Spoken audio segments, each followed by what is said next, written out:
Hi, my name is Maria and I work as a mental health navigator for Tameside, Oldham and Glossop Mind. Okay, so when obviously I came around to doing this, I instantly thought of my personal inspiration that actually led for me to kind of work and not take what is known as the social cultural norm within a South Asian kind of society, which is to be like the housewife and not work, was one of the Prophet's wives called Khadija. Now, she was actually very much known for her wealth, her financial skills, her business skills. So she was a tradeswoman back in the days. Now, society tells us from today's day and age, and very recently, that the male is the breadwinner. Now, that's not only for South Asian cultures. Even in the Bible, it references how men go out to work and female look after the kids and look after the house, and that's like the roles. However, we're talking back in 555 CE. I'm thinking that's when she was born, if I'm not wrong. And she actually helped the Prophet and took that financial kind of issue and that financial being the help there for him. She allowed him to preach and take that as a full-time job for free by taking the responsibility, by being the businesswoman. Now, that wouldn't be like socially acceptable in certain cultures because you're a female at the end of the day. That's not your role. So people like that were a big inspiration for me to kind of step in, work. And not only that, I think one thing we can take from that whole kind of topic and story of her being the almost spine for the Prophet to kind of take on this role of being preaching and telling people about Islam is the fact that whenever, obviously religion is a hot topic, we all know, and in a society where Islam wasn't established, she was the first person to convert to Islam, if I'm not wrong, and with all the kind of knockbacks that the Prophet might have had, she was there as the mental well-being almost for him and the support for him, which often you will find in a lot of cultures the women are, because they don't have the stress of being the breadwinner and going out and the environmental cues that kind of might affect them. So that is my personal kind of inspiration.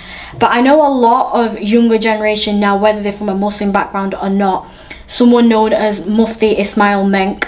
Now, he's actually an Islamic scholar, however, from Zimbabwe. So not your South Asian kind of Pakistani or Indian, from the African kind of region.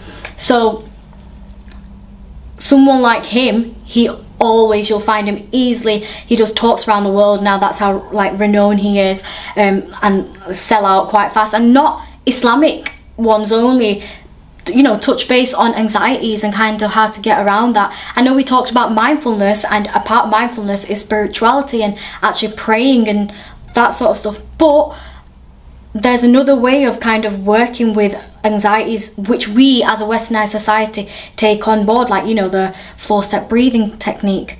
And that's actually touched upon, and he touches upon them kind of topics and what you can actually actively do on a day-to-day basis, other than obviously encouraging to pray and keep spiritually kind of connected. And someone like that actually is very, very profound, and kind of someone that we should kind of look up to, no matter whether we're religious or not, because it shows he's from a religious background but talks about mental health.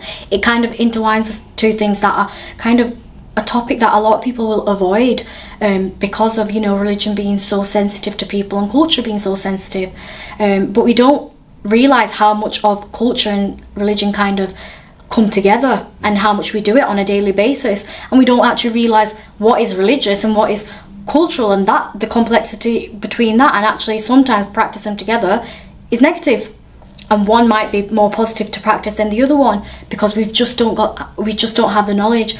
Other than that, in terms of inspirations, it's quite easy to find, especially nowadays with all the technology kind of evolving. Just if you typed in something like the Reflector Muslimah, so that's an Instagram handle.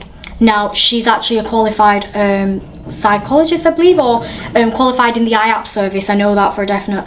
So someone who primarily works in psychological services that provide therapy, provide some sort of guidance on mental health, that you can kind of touch upon. and look at daily quotes, kind of, you know, aspirations that can give you some sort of uplift if you're feeling low. But LinkedIn, there's a lot of people, even if you kind of typed in, you know, a therapist of colour, just that phrase, and you'll find a lot of people that are there that have knowledge about your culture, knowledge about your religion, and then knowledge about like the mental health side of it and how it can be taken apart, but how it can be kind of used together. So along with inspirational people, there's inspirational platforms out there that we can easily access. I mean, YouTube is an evolving kind of environment, and there's a lot of stuff on there. I know certain, like, you know, other religions, for example Hinduism, and scholars from, you know, that background will primarily always like definitely post about, you know, if you've got any sort of mental health issues, yeah, by all means use a spiritual way and pray, and there's certain gods that might help pray, you know, help you in a certain kind of situation. But there's a lot of people out there, like from the Hindu background, that will also promote using services like Togmind first before resorting, because we got to understand that's the active help that we're getting, and spirituality and all that is long term and it's kind of more embedded. Whereas if you're in such a situation where you want kind of result in front of you, taking active steps like accessing crisis services or Togmind, or, you know, any other partnerships that, you know, they are promoting mental health, it's quite important. And knowing the fact there's inspirational people out there that talk about this or are made aware about this and are promoting this, you've got like a target audience that they're already kind of aiming at, which is what we kind of need to work on too.